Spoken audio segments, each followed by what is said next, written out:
Assalamualaikum warahmatullahi wabarakatuh. Salam sejahtera untuk kita semua. Perkenalkan, nama saya Muhammad Aksa Adita Hutama Putra Sigit dengan NIM 1706621010 dari S1 Akuntansi A 2021.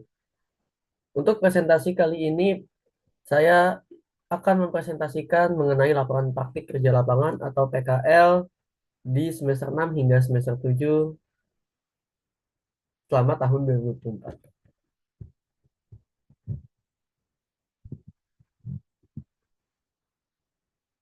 Baik, untuk pendahuluan PKL saya kutip dari salah satu berita bahwa lapangan kerja menyempit, Gen Z makin terimpit.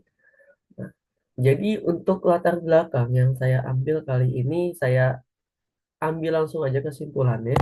Yang pertama yaitu SDM yang profesional dan memiliki keterampilan tinggi itu sangat dibutuhkan oleh perusahaan. Kenapa perusahaan sangat membutuhkan SDM yang profesional?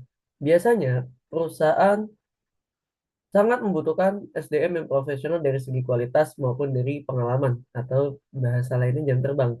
Kenapa? Karena untuk mengirit budget sekalipun perusahaan akan mengeluarkan budget yang besar, itu pastinya akan menambah jumlah profit. Kenapa menambah jumlah profit? Karena SDM yang perusahaan ini memiliki kualitas yang cukup tinggi. Itu yang pertama. Selanjutnya yang kedua, kesulitan mencari pekerjaan karena memiliki banyak persyaratan dan pengalaman pekerjaan. Baik, jadi untuk saat ini banyak sekali eh, lapangan pekerjaan yang memiliki persyaratan yang cukup sulit, terutama dari segi pengalaman pekerjaan minimal 1 sampai 2 tahun. Mungkin ada juga persyaratan minimal gelarnya S1 atau S2. Lalu untuk persyaratan-persyaratan lainnya seperti ada sertifikasi dari jurusannya masing-masing. Selanjutnya yang ketiga, program praktik kerja lapangan atau PKL dari Universitas Negeri Jakarta memberikan kemampuan dan menjadi solusi untuk menghadapi rintangan tersebut. Mengapa demikian? Karena dari praktik kerja lapangan yang diberikan dari Universitas Negeri Jakarta menambah nilai soft skill maupun hard skill yang dimiliki oleh mahasiswa selama masa PKL. Nah, mungkin itu pendahuluan yang saya kutip, yaitu mengenai lapangan pekerjaan yang dilalui oleh Gen Z. Selanjutnya, untuk selama PKL, praktikan memasuki 2 divisi pada 2 PT dan 1 KP, yaitu untuk PT sendiri saya masuk ke dalam Finance and Tax atau FAT yang dimulai pada bulan Januari hingga bulan Agustus tahun 2024. Lalu untuk yang kedua, pada PKL di KAP ini praktikan memasuki divisi Audit and Assurance yang dimulai dari bulan Agustus hingga bulan November tahun 2024. Baik, untuk tempat dan waktu pelaksanaannya sendiri, yang tadi praktikan sudah bilang, praktikan memasuki 2 PT dan 1 KP. Untuk PT yang pertama yaitu PT Bisfoods Indonesia melalui divisi FAT yang dimulai lebih rinci tanggal 19 Januari hingga 7 Maret tahun 2024. Yang kedua, untuk PT Spektrum Cahaya Nebula di divisi FAT juga Finance and Tax yang dimulai tanggal 8 Maret hingga tanggal 23 Agustus tahun 2024. Dan yang terakhir praktikan memulai PKL-nya di KAP, yaitu KAP Suparman Bambang Gadis, Divisi Audit and Assurance, yang dimulai tanggal 26 Agustus hingga 19 November 2024. Untuk slide selanjutnya, terdapat waktu data praktikan, yaitu tahapan persiapan, tahapan pelaksanaan, dan tahap laporan. Untuk tahap persiapan sendiri, praktikan membutuhkan waktu hampir 2 bulan, dari bulan Desember hingga bulan Januari pertengahan tahun 2024 untuk persiapan PKL. Untuk tahap pelaksanaan PKL praktikan dimulai dari pertengahan Januari hingga pertengahan November, atau biasanya kami sebut sebagai hampir 1 tahun atau 2 semester perkuliahan. Dan untuk tahap pelaporan sendiri, praktikan butuh waktu kurang lebih 3 sampai 4 bulan, dari bulan Agustus hingga bulan November pertengahan tahun 2024. Baik, kita langsung masuk saja untuk perusahaan tempat praktikan melaksanakan PKL. Yang pertama yaitu ada di PT Bisfoods Indonesia. Nah, PT Bisfoods Indonesia ini kita ulik sedikit. Untuk Bisfoods ini emang dari notarisnya ke notarisnya itu tulisannya Bis. Padahal Bis ini ada kepanjangannya lagi, yaitu PT Best in Show Foods Indonesia yang berada di alamat Pangeran Jayakarta nomor 30A, Kota Jakarta Pusat. Yang nomor telepon sudah tertera, dan untuk websitenya dari PT Bisfoods Indonesia ini yaitu ada www.bisfoods.com. Untuk sejarah perusahaannya mungkin praktikan akan ceritakan sedikit, yaitu PT Bisfoods ini pertama kali didirikan pada tanggal 18 Februari tahun 2014 yang bergerak di bidang makanan dan aksesoris hewan peliharaan dan berlokasi ya tadi praktikan sudah bicarakan, dan merupakan PT atau perusahaan importir dan distributor utama produk Best in Show.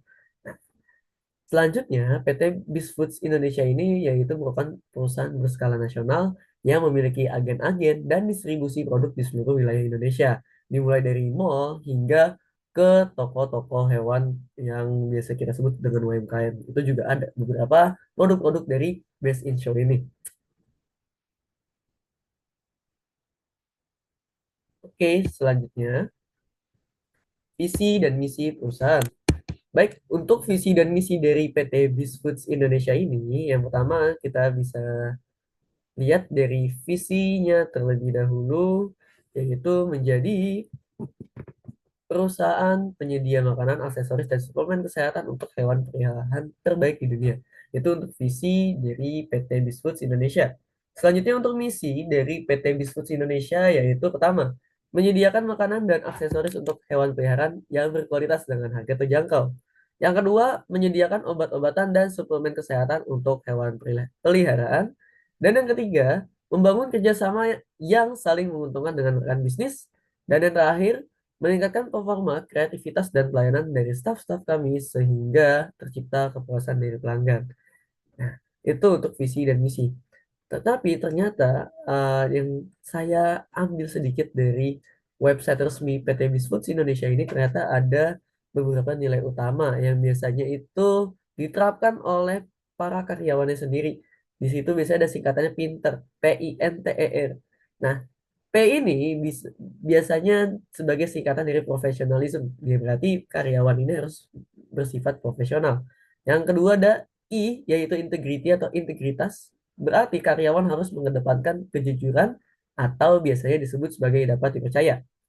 Dan yang ketiga ada huruf N, berarti networking. Nah, networking ini biasa kita sebut sebagai ya kita harus cari relasi-relasi lebih bagus atau mungkin ide-ide lebih bagus. Dan yang keempat ada teamwork, T, yaitu kinerja dan pencapaian sebagai satu keluarga, yaitu satu keluarga PT Bisfoods Indonesia. Dan yang kelima di sini ada E, yaitu excellence. Excellence berarti kita bisa sebut sebagai meningkatkan kualitas produk dan mengutamakan kepuasan pelanggan. Nah, dan yang terakhir ada R, yaitu respect. Berarti setiap karyawan harus mengutamakan kepentingannya perusahaan dibandingkan kepentingannya pribadi. Nah, itu mungkin keunggulannya dari PT Bisfoods ini. Oke, selanjutnya.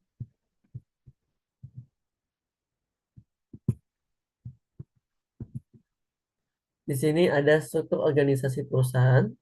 Di sini yang pertama pastinya ada managing director, lalu dibagi menjadi 4, bawahan ada marketing manager, financial and accounting, warehouse and HR, dan yang di bawah marketing manager terdapat 2 cabang, yaitu bagian e-commerce dan bagian marketing communication.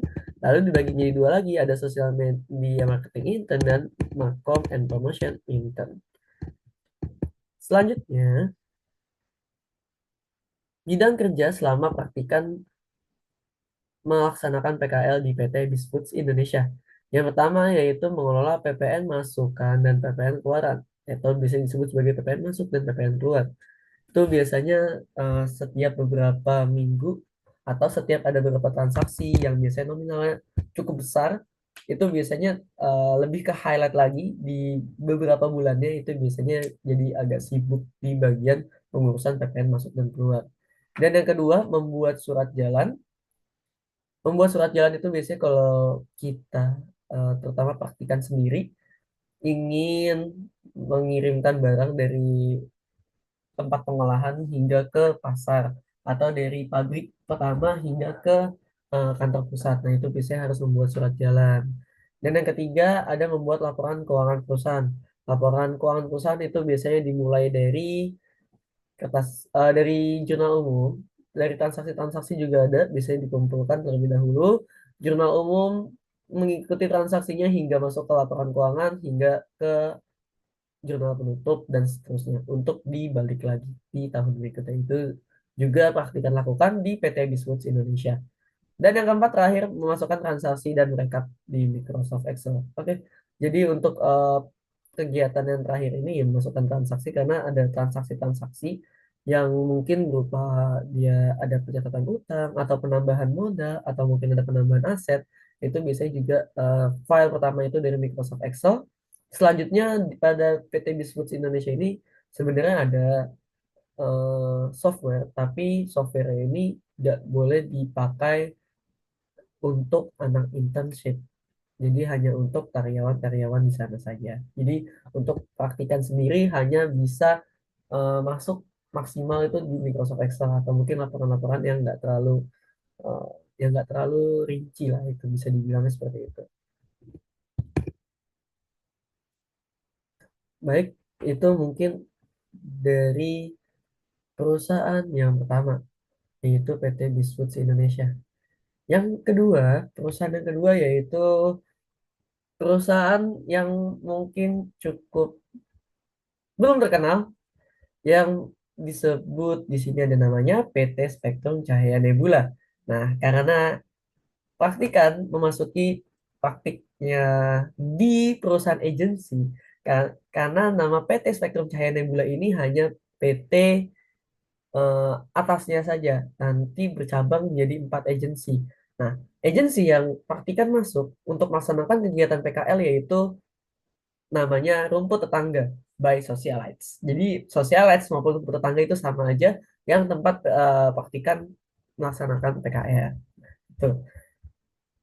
Oke, untuk alamat dari rumput tetangga atau Socialites ini yaitu Jalan Mampang Perapatan 15 nomor 99 Jakarta Selatan dengan nomor yang sudah tertera di PPT. Dan untuk webnya mungkin webnya nggak ada karena webnya itu hanya web pusat. Nah, karena ini perusahaan agensi, biasanya langsung masuk ke sosial medianya. Ini pastikan masukkan saja langsung ke Instagramnya, yaitu instagram.com/rt_id. Baik, sebelum masuk ke visi dan misi perusahaan, mungkin praktikan akan sedikit berbicara mengenai sedikit sejarah dari perusahaan ini. Baik, jadi untuk rumput tangga agensi ini biasa merupakan perusahaan periklanan yang awalnya itu dari PT Spektrum, pecah menjadi 4. Ada yang pemecahannya itu untuk misalkan untuk ada talent, mungkin ada untuk penyewaan kamera, terus sewa ruangan dan lain sebagainya untuk syuting film dan lain sebagainya. Dan yang terakhir di sini ada untuk penanganan sosial media manajemen baik untuk perusahaan eh, untuk mengiklankan produk-produknya. Nah, di sini praktikan masuk ke yang terakhir. Nah, jadi rumput tetangga ini masuknya ini kantor pusatnya di PT Spektrum Cahaya Nebula ini di SCBD Sudirman, tapi karena saya masuknya di pecahannya, jadinya bukan di SCBD-nya, bukan di Sudirmannya lagi, dan agensi ini masuknya lebih menjual produk ke jasa berupa sosial media marketing. Nah, sebenarnya nggak hanya sosial media marketing saja, biasanya ada advertising-nya murni, atau mungkin ada campaign activity bila ada perusahaan-perusahaan yang ternyata melaksanakan campaign atau kampanye. Contoh misalnya untuk klien praktikan terakhir itu kalau nggak salah ada yang namanya Black Auto Battle. Itu balapan mobil. Itu ada di Sentul ada, terus juga di Manado ada, di Surabaya ada. Itu produksinya campaign PT Jarum. Nah, kurang lebih seperti itu. Selanjutnya ada festival, festival contoh kayak ada Pekan Gembira Ria itu biasanya kami juga ikut. Selanjutnya ada event-event, terus ada film production dan content marketing agency specializing in localize. Jadi kita emang sengaja mengangkatnya itu yang lokal-lokal kayak gitu. Oke, perusahaan ini didirikan pada tahun 2012 dan terpisah pada si PT Spektrum ini mulai tahun 2022 dengan karyawan 54 dan tercatat hingga terakhir praktikan bekerja atau melaksanakan PKL di PT Spektrum Cahaya Nebula atau si rumput tetangga ini. Baik, untuk selanjutnya, untuk struktur organisasi perusahaan. Sebetulnya ini sebuah fun fact juga bahwasannya eh, bagi pihak HR atau direksi ini nggak memberikan sama sekali struktur organisasi mereka, maka dari itu saya mencocokkan yang sebenarnya paling mirip dengan struktur organisasi yang ada di agensi praktikan melaksanakan PKL. Dan di sini ada presiden director atau director sebenarnya sama aja. Nah, kebetulan director di perusahaan saya ada dua yang menangani khusus untuk keuangan, sama ada director untuk menangani perfilman atau AV. Kalau di sana bahasa AV yaitu audio dan video. Nah, di sini ada client service. Client service ini ya biasanya ada senior account eksekutif, terus juga ada media departemen. Media departemen ini dibagi di tiga, ada planner, buyer, dan monitoring. Itu sebenarnya dia lebih ke bagian manajemen juga, cuma manajemen media kayak gitu. Dan yang ketiga ada kreatif departemen atau departemen kreatif. Di sini ada tiga, copywriter, visualizer, sama art director. Ini sebenarnya sama aja. Hampir semua perusahaan agency seperti ini. Dan tentunya ada finance and administration atau keuangan dan administrasi. Sebenarnya kalau di perusahaan praktikan melaksanakan PKL itu juga tetap namanya finance and tax. Jadi emang harus ada penanganan permasalahan pajaknya juga karena di sini kan kita lebih ke jasa yang dimana PPh-nya ini nggak mungkin dong cuma hanya PPh satu kayak gitu. Baik, untuk selanjutnya,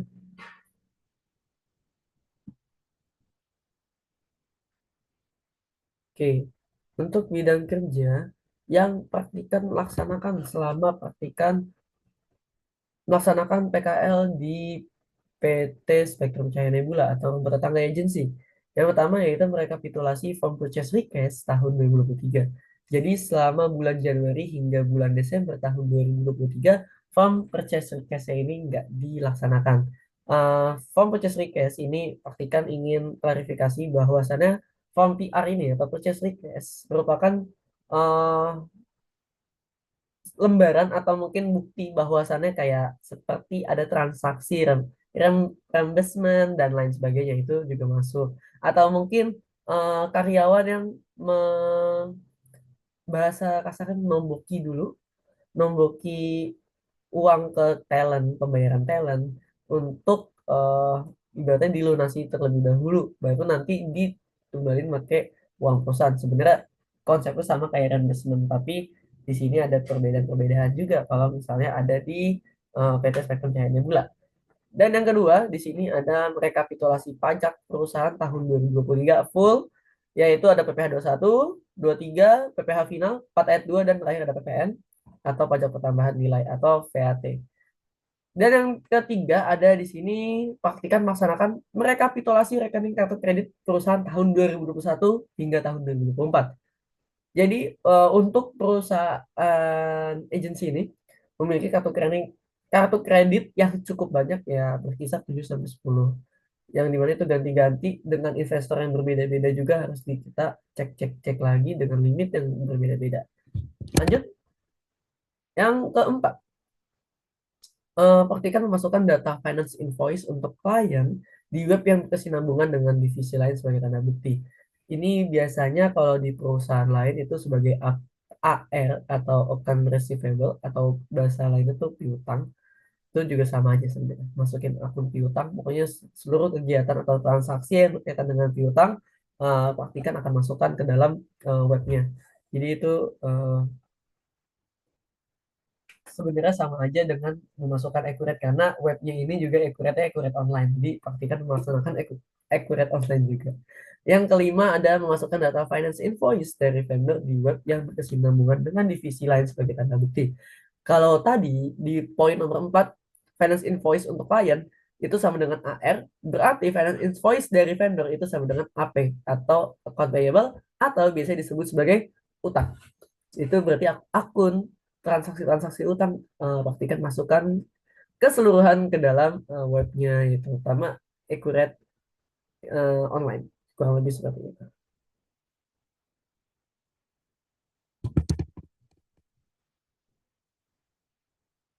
Sebenarnya ada sedikit yang terlewat untuk visi dan misi dari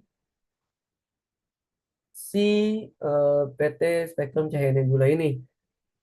Visi misinya ini mungkin agak lucu dengan menggunakan bahasa Inggris, tapi kita tetap dengan arti yang agak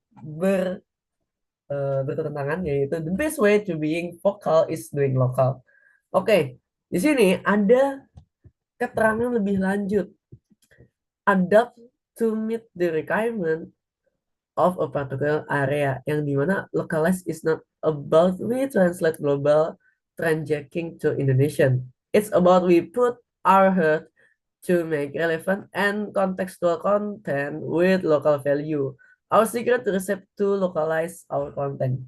Jadi, jalan terbaik untuk vokal, untuk kita tunjukkan kepada dunia, kepada seluruh warganet-warganet, terutama yang ada di sosial media, yaitu kita harus melokalisasi.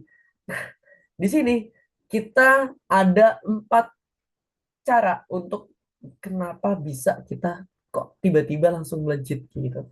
Nah, di sini yang pertama udah jelas kita harus ngikutin lokal trend. Nggak mungkin dong kita mau bilang lokal tapi kita nggak tahu tren dari lokal ini apa. Terus yang kedua kita harus membarengi nilai dari lokal ini dengan dilema-dilemanya. Contoh seperti kayak ada kontradiksi dan lain sebagainya, tapi tanpa menimbulkan gosip atau yang lainnya. Dan yang ketiga, kita tetap menggunakan dari lokal etik, yaitu ya contohnya kayak ada eh, talent-talent yang benar-benar masih lokal atau mungkin talent-talent yang belum terlalu ternama bisa kita angkat juga. Mungkin kenapa kita angkat mereka karena mereka mempunyai nilai-nilai ya mungkin juga bisa mengangkat dari si nilai lokal atau nilai budaya dari Indonesia ini.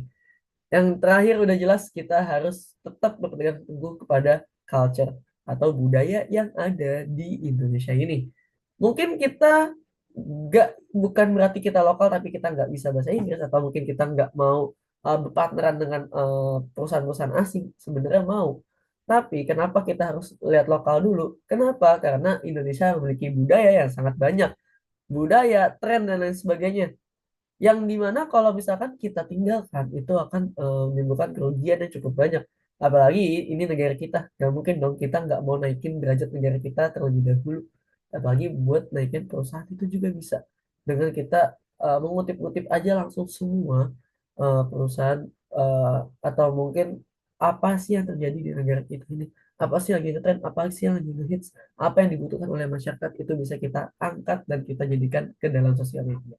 Nah, itu kurang lebih misi dari perusahaan PT Spektrum Cahaya Nebula.